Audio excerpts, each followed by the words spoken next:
Today is the end of a conference forum here that was meant to be and has been operational and productive, focused on what we can do together. So I want to thank the President of Panama. I want to thank Minister Abrego. I want to thank all of our Panamanian partners for being such great hosts here, and for Panamax, which is ongoing for the first time in 14 years, live here in Panama. Thousands of troops right now from many of the nations represented here. And I want to thank every single country, sovereign, strong country, willing to step up and address this threat as a part of the America's counter-cartel coalition. But before we begin, just a moment, as the Senator did, to offer my sympathy to the people of Colombia for Monday's devastating earthquake that I understand was even felt here in Panama. And the Department of War, with the State Department, is mobilizing critical life-saving aid to support the Colombian government's robust response to this tragic event, just as we did in Venezuela a few weeks ago. I also want to thank my team as well. Chief, Senator Moreno, thank you for representing not only the United States of America, but this hemisphere so effectively and being such a powerful voice in the Senate for this effort as well. I'm grateful to be here with ministers and chiefs of defense, united in purpose and resolve as partners in the America's Counter-Cartel Coalition, or ACCC. Just a few months ago, we laid out a shared vision for a safe, secure Western Hemisphere where borders and laws are respected and narco-terrorists are brought to swift and absolute justice. And yesterday and today and going forward, we are gathered to take the next step in our shared fight against narco-terrorists, gang members, and drug and human traffickers. Designated terrorist organizations, the ISIS and Al-Qaeda of the Western Hemisphere, no different, and they should be treated as such. It's now nearly 1 year since the launch of Operation Southern Spear, the first time in history that the Department of War launched a sustained military campaign against U.S. designated terrorist organizations in our shared hemisphere. And it has been a resounding success thus far. We've seen record drops in movements of narco vessels across major maritime corridors inside our hemisphere, including, at a minimum, 65% reduction in the Western Caribbean, a 60% reduction in the Eastern Caribbean, and a nearly 50% reduction in the Eastern Pacific in the north and south of the Galapagos Islands. We have knocked the narco-terrorists in the maritime domain on their heels. We forced them to adjust their tactics, techniques, and procedures, their TTPs, and operate outside of their comfort zones. We are retaking the open seas and our maritime borders. This is a bad time to get in a drug boat in the Western Hemisphere. The results are historic. In the United States, fatal drug overdoses have dropped dramatically. Flows of fentanyl are way down. Crossings at our southwest border have dropped to 0. The murder rate in American cities is at modern all-time lows, historic drops in crime.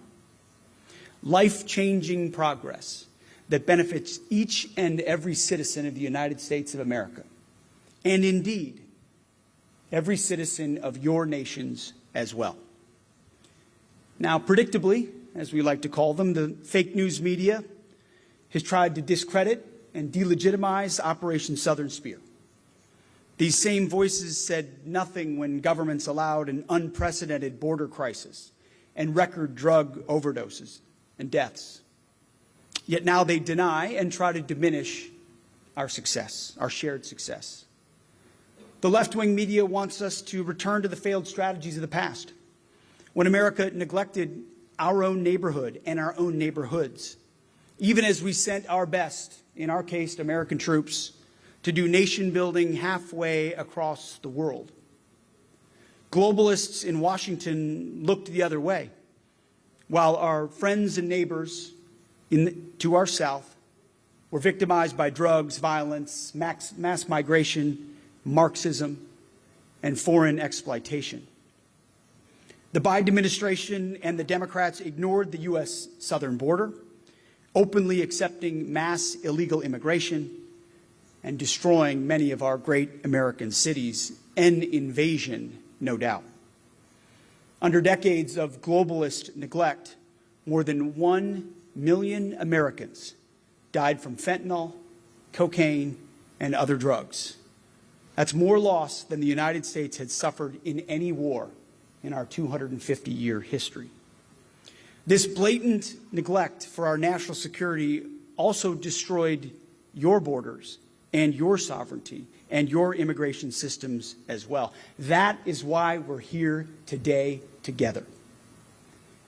Now, to be fair, I understand you may be feeling, and your countries may be feeling, and your militaries may be feeling some whiplash. Because just 18 months ago, the previous U.S. administration under Joe Biden, especially the previous administration here at Southern Command, stood in front of you promoting priorities like gender issues, women, peace, and security, or climate change, or diversity, dudes in dresses. I've said this before, but the Department of War is done with that nonsense. Full stop. And I assume you and your countries are as well. Real threats, real capabilities, no more leftist make-believe or dress-up time. The hard-working, law-abiding people of our nations suffered together far too long. But now we are working together, we are building together, and we are training together. We are killing terrorists. And we're defeating the failed and toxic ideologies of radical socialism and communism. Now, speaking of socialism, make no doubt about it. The international left, along with their enabling left-wing media, is plotting to unlawfully assert international criminal court jurisdiction over U.S. and partner military personnel and operations. To be clear, there is no legitimate basis for the ICC's lawless power grab that they will entertain anywhere they can in the world. Our efforts in this effort are 100% lawful under the laws of armed conflict. It's striking that this so-called court and other globalist bodies undermine our efforts, but do nothing to hold real terrorists and real tyrants accountable. And that's why the ICC poses a threat to your national sovereignty, your constitutional mandates, and the national interests of your people, just as it does ours. Our nations retain our sovereignty and our ability to deploy our own warriors in our own defense. We will never relinquish our absolute right to defend ourselves from threats to our safeties and our citizens, of my country and of your countries. We answer only to our own citizens and our own constitutions, not unelected international bureaucrats. That's why I strongly encourage every ACCC member to leave the ICC and reject their attempts to rob your governments and your courts of your sovereignty. I know as a soldier, I swore an oath to the Constitution, not some fake and illegitimate international court.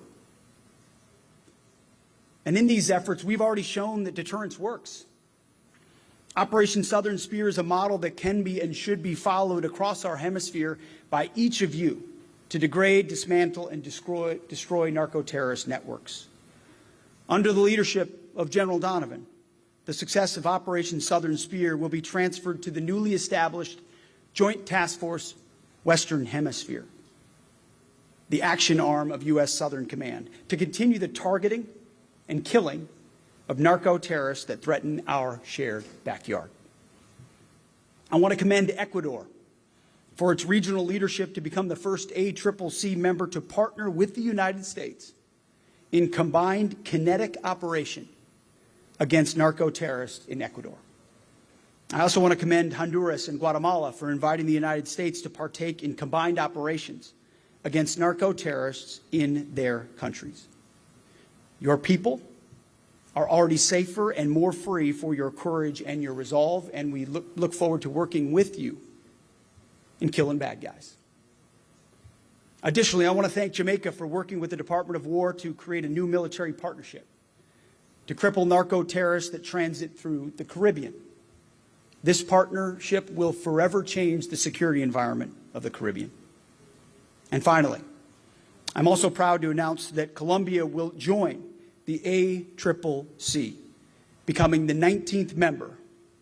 And through the newly inaugurated president, as our president likes to say, President El Tigre, Colombia has already requested that the Department of War join Colombia in its fight against narco-terrorism, authorizing joint military operations to destroy terrorists and terror networks. Thank you very much. Aggressive and concrete steps like these exemplify the types of active participation, operationally focused, we want to see from our partners that will make the ACCC a potent and lethal coalition. Yes, we have meetings. Yes, we will coordinate, but ultimately this is about the operations we can conduct together, jointly, to protect individual sovereignty and the entirety of the hemisphere. The Trump administration knows that a safer backyard means a safer home. You can't have prosperity without security. In fact, eventually economic security taking hold is the long-term solution, but you need physical security to enable that economic security. With you, with all of you, the United States will forge a safe, stable, and prosperous Western Hemisphere. We seek neither domination nor dependency. We only seek, and I know you feel this from Southcom and from the General, genuine partnership with your governments to achieve security, stability, and prosperity. 2 centuries ago, the Monroe Doctrine was America's first stand against foreign meddling and exploitation in our hemisphere. The United States declared to European colonial powers that we will regard any threat against the free nations of this hemisphere as a threat to the United States itself. Well, now, under President Trump's strong, clear, and visionary leadership, we follow the Trump corollary to the Monroe Doctrine. We will defend our hemisphere from external threats to national sovereignty, whether from narco-terrorism or foreign malign actors. And we will deny adversaries the ability to position forces or otherwise threaten capabilities in our hemisphere.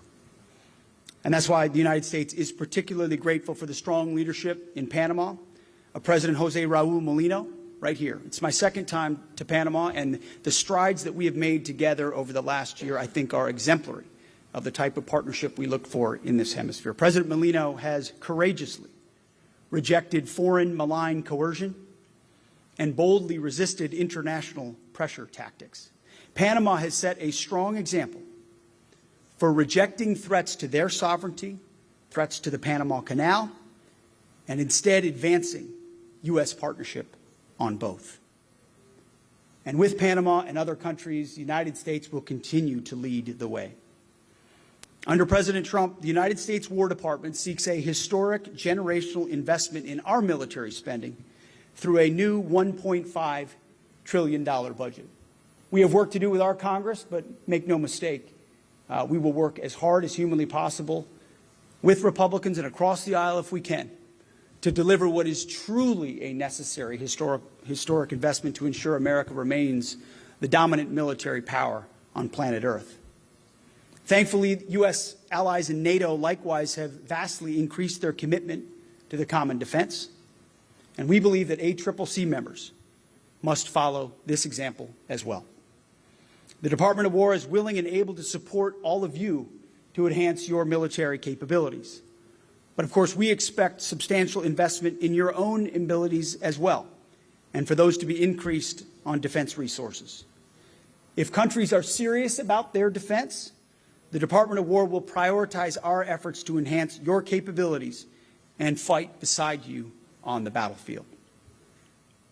And to reiterate, not really necessary for this group, but around the globe, President Trump does not tolerate free riding, and we're not here for games. When we say we will dismantle the cartels, we mean it. And I know the nations of this coalition feel the exact same way on behalf of their citizens, and will take concrete steps, sometimes risky steps, courageous steps, in partnership, such as reaching status of forces agreements or access basing and overflight agreements. Our citizens and our nations deserve and expect real, concrete actions. We believe there's no time to waste, and no better time than right now. And we will be with you. I pledge to you, from the White House to the Pentagon, shoulder to shoulder, every step of the way. Because together, we are the offspring of Western civilization. Our nations are and will always be united by heritage, history, and geography in this new world. We share the same interests and the same civilizational soul. And so we all face the same essential test: whether our nations will remain Western nations, remain prosperous nations, remain Christian nations under God, remain proud of our shared heritage with strong borders and prosperous people, ruled not by violence and chaos, but by law and order. Or, instead, whether we are permanently torn apart by something else: narco-terrorists, violence, radical Marxism, and globalist exploitation, social denigration, and so-called social justice. We've had great collaboration in recent months, and I want to thank each and every one of you for supporting our ability to find, fix, and finish narco-terrorist targets. Ultimately, that is what it is going to require: finding, fixing, and finishing narco-terrorists, either unilaterally, or bilaterally, by, with, and through, and together, finding, fixing, and finishing narco-terrorists. And we'll finish the job, which is why I'm proud to announce the new motto of the ACCC. Maybe formal, maybe informal, I haven't decided yet. The new motto of the ACCC is: we do bad things to bad people. That's the mentality I want to have inside this room. Now, we're good people that do good things, but ultimately we're dealing with bad people that have done a lot of bad things to a lot of good people for a very long time. And they're about to meet a new sheriff in town in the ACCC. And we mean business. Narco-terrorists, DTOs, drug traffickers are hereby on notice. Under President Trump, we will make the Americas great again. The safety and prosperity of one will strengthen the safety and prosperity of all. God bless you, and God bless the great citizens of your countries. Thank you very much.